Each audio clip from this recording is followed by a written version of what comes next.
second. Who wants the mic first? Nobody likes to go first.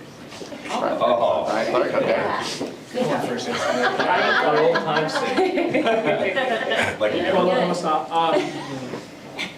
With where you're at now in this series, with it being 1-1, sort of how do you feel about the way that things have gone in this sort of series, in the sense of, do you feel you have a firm grasp on it, or is it still, well, you understand some things, there's maybe a few questions in other areas? No, I think we got a pretty firm grasp on, and I'm not overly disappointed with where we're at in the series either. I think that we had portions of game one where we weren't at our best, and we had portions of game two where we weren't at our best, and we're able to come out of there with a split. And there's portions of those games too where I really liked our game. So it's about trying to get more consistent with it, get to it more often, and try to make some things happen on a more consistent basis, really, for me. Yeah. Go ahead, Jesse. Coach, I think we talked about it a couple nights ago. 2 delayed game, too many men penalties. I'm sure that's got to be frustrating. I guess, what was that a symptom of? Was that just kind of sloppiness in the play? And then what happened on that second too many men? Was that just a miscommunication on the bench there? Yeah, I think Mikko started to come to the bench, and then Cogs jumped on, then Mikko changed his mind and went back out. It's like, to me, those mistakes over the glass, because on those two, we weren't forced to throw it over the glass. Like, it wasn't like someone, was coming right on top of us where we had to get rid of it quickly. Sometimes that is the case, but that just, to me, it was not being mentally sharp, and most of that was in the second period, and yeah, that's why we struggled in that period. I don't know what happened in between periods and for the second, but then we regained some composure, some work, discipline in our game for the third, and we have a really good third. So it's a culmination of a lot of things, I'm thinking. Yeah. Pierre. Jared, I was chatting with Zach Parise, and he says he remembers talking to you and Chris McFarland in November, and not sure what his next step was in his career. Yeah. Do you remember what your, I'd say your pitch, but why you had interest in bringing him in, and how you sold that to him? Yeah, well, I mean, we watched a lot of his games from last year, the year prior. Felt like he'd be able to come in and help us in a bunch of different areas. Like, he's still a productive offensive player. He's trusted on the defensive side of it, can play both special teams.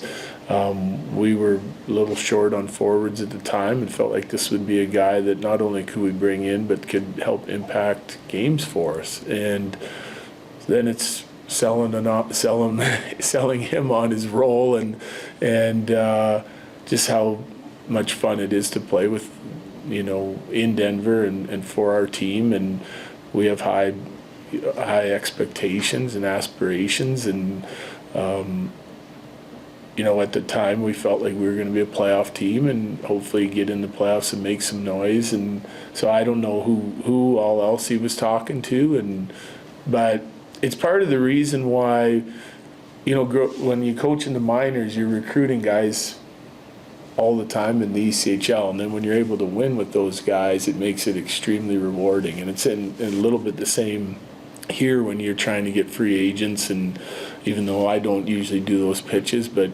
you talk a guy out of retirement, he's got options, and you bring him in. It's part of my motivation on why I want to win. I love for our team to win, and have Zach experience that, because it's an amazing feeling. And so I think all of our guys have their own motivations, but I also think they are working for one another as well. Pierre.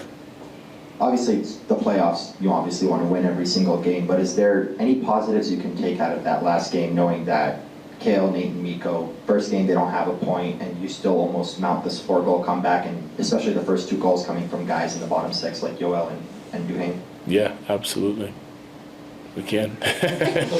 Yeah, and third period too, there's some positives. And again, I didn't mind our first period. Like, there's some things that we did well, some things that we'll have to be better at as the series goes on, and those guys are certainly part of that. But yeah, it's a team game. I think they had some guys that probably weren't as good as they wanted to be in game 1, and that were better in game 2. And Dallas Stars have something to say about it too, right? Like, they're playing, and they're a really good hockey team. So it's not going to all just be Avalanche dominating a game or Stars dominating a game, because you got two pretty good teams going at it. So there's been some momentum changes and some shifts in who's carrying the play throughout these two games already and who's scoring at key times. So, like, those guys will get going. I know they'll be better tonight than they were the other night, and it should help steer us in the right direction.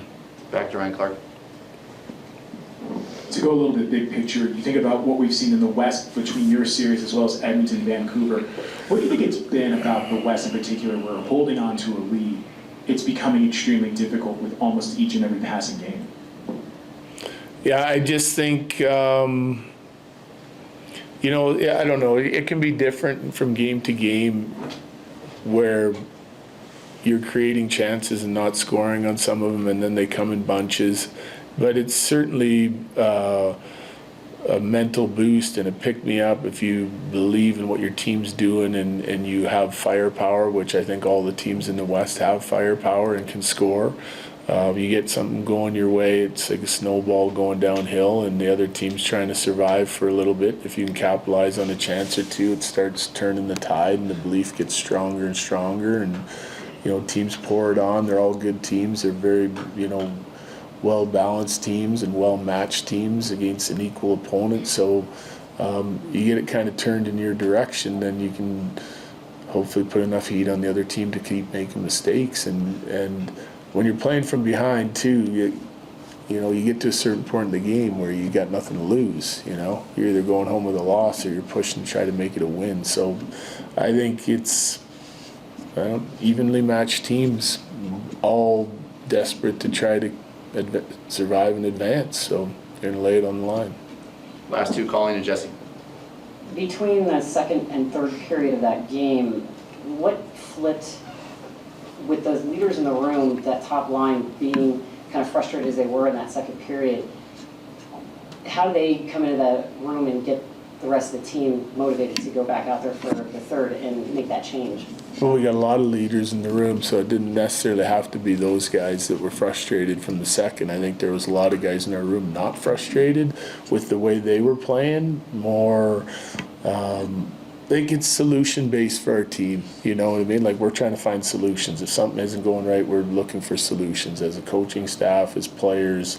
So then you're, really thinking about what your focus needs to be. Like, what are the keys to tactically to doing things better? Is it work ethic based? Is it competitiveness? Is it just, cleaning up some of your puck play? And you try to give them direction, clarity, and it's up to them to stay resilient and to be focused on the right things. It will lead to success. And we no different than we've been doing all year. It's about our process and getting back to, I don't know if you call it basics for us, but the things that work for us that make our identity strong. And when we play that way, then we're tough to beat. Finish with Jesse. Over the course of a 7-game playoff series, with respects to, turning the page, how similar is your guys' mindset after a win versus after a loss? Almost identical. Yeah, almost identical. Okay, thank you, Jerry. Yeah, thank you. Anybody needs the info? Thank you.